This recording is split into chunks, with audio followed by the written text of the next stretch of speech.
In 2019, I published my best-selling book, The Libranos, What the Media Won't Tell You About Justin Trudeau's Corruption. It's 2021 now, but Trudeau is still prosecuting me for that, spending hundreds of thousands of dollars of taxpayers' money, deploying half a dozen police, lawyers, and bureaucrats to silence me.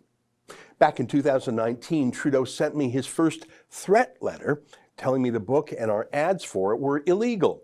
The next month, he had two 30-year veterans of the RCMP grill me for an hour over why I wrote the book and why I was so mean to Trudeau and why I didn't register with the government first before writing the book. Remember this? The knowledge that you would have or not have of the Election Act, the Canada Elections Act, when you are planning the book and the new third-party rules, because I believe there's some comments on your site as well about that. Did you give any consideration of saying, maybe I should register as a third party for this circumstance, or maybe I shouldn't because of my interpretation of what I'm going to do, or did you not make that determination? Tim, I appreciate the question. Yeah, I absolutely did think about that at great length.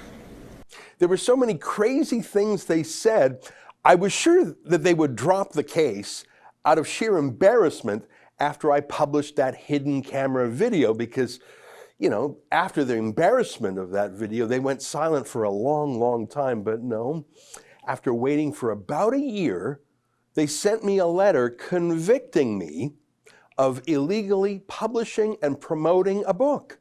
And they fined me $3,000. What do you think? Should I pay it or should I appeal it? Trick question. You know I would never willingly accept Trudeau's censorship. He'll literally have to duct tape my mouth shut for me to stop criticizing him. And even then, I would just use my fingers to type. I just won't ever stop because we're in a democracy. We're not his favorite country, communist China. There's a level of admiration I actually have for China because their basic dictatorship is allowing them to actually turn their economy around on a dime. So we just filed our appeal to this conviction, and I'd like to show it to you, our appeal that is. I'll take you through a few points on this video, but if you're interested, you can read our entire 7-page response submitted by my lawyers. You can see that at the website saverebelnews.com. I like our lawyer's reply. He points out that Trudeau's elections cops themselves, in their very first threat letter to me, acknowledged that books and the promotion of books are exempt from election laws. And yet they have been prosecuting me for more than a year for doing just that. Here's how my lawyer put it. Ms. Gigou's letter specifically referenced exemptions to the definition of election advertising under the Act, including the promotion of the sale of a book, if the book was planned to be made available to the public regardless of whether there was to be an election. Emphasis, as per Ms. Gigou's letter, indicating the potential applicability of this exception to the promotion of the book. So that's my lawyer pointing out that from the very beginning, Trudeau's censors knew that books and the promotion of books were exempt from regulation. They even said that in their first threat letter to me, but still they're hunting me for more than a year and they convicted me? What on earth is going on? And how about this? On January 23rd, 2020, Mr. Levant, as a representative of Rebel News, submitted to an hour-long interview with CCE investigators, RCMP veterans, without first being provided a charter caution as required under the Commissioner's Compliance and Enforcement Policy of the Commissioner of Canada Elections. That's a long way of saying actual criminals are read their rights before police interrogate them. Actual murderers and terrorists get that, but not accused authors. But why would they follow the rules, really? I mean, they're not neutral anymore. They're running errands for Trudeau. The law is just an excuse that they're using to harass me, to waste my time, and to rack up my legal bills. I won't go through the entire letter now. You can read the whole thing at saverebelnews.com if you like. But there's one part of it that's just great. As you know, Trudeau's cops say that it's illegal to publish or promote a book coinciding with an election.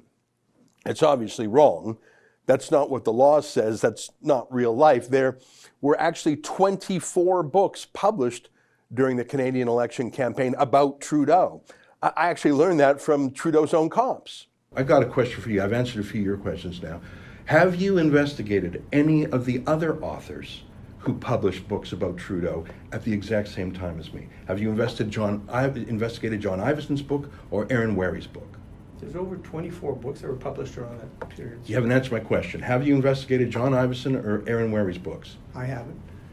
Have you? I have. So my lawyer put together a small chart showing a couple of pro-Trudeau books that were published at the same time as mine was, and how they were all promoted, including with tax dollars from state broadcasters.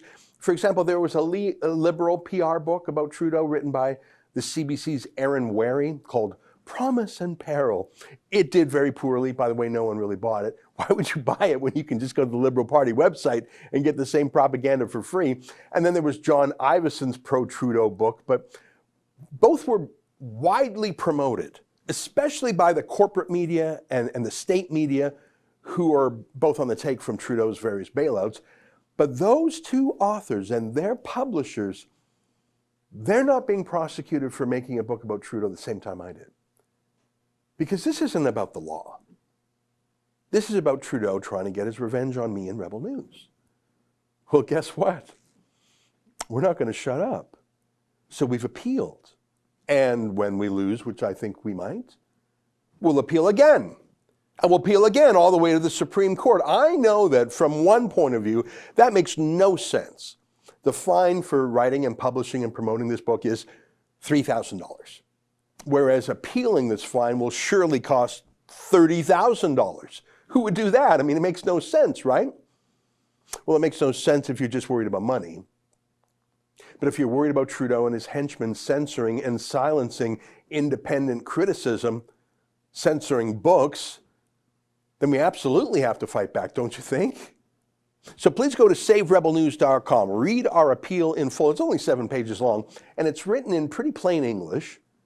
And if you agree with me that we ought to fight rather than pay the fine, please help chip in to cover the cost of our appeal. Unlike John Ivison and Aaron Wary, we don't take a dime in government money. We rely 100% on viewers like you.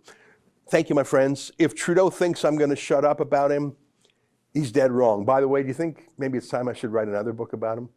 Maybe I should do another one, timed just before this year's election. Hey, thanks for your help. If you can give me the tools, I promise I'll finish the job here. Go to SaveRebelNews.com to help me crowdfund my legal appeal. Thanks. Justin Trudeau fined me $3,000 for writing an illegal book about him in the last election. It's not illegal, and we're appealing, but we need your help. Go to SaveRebelNews.com to chip in.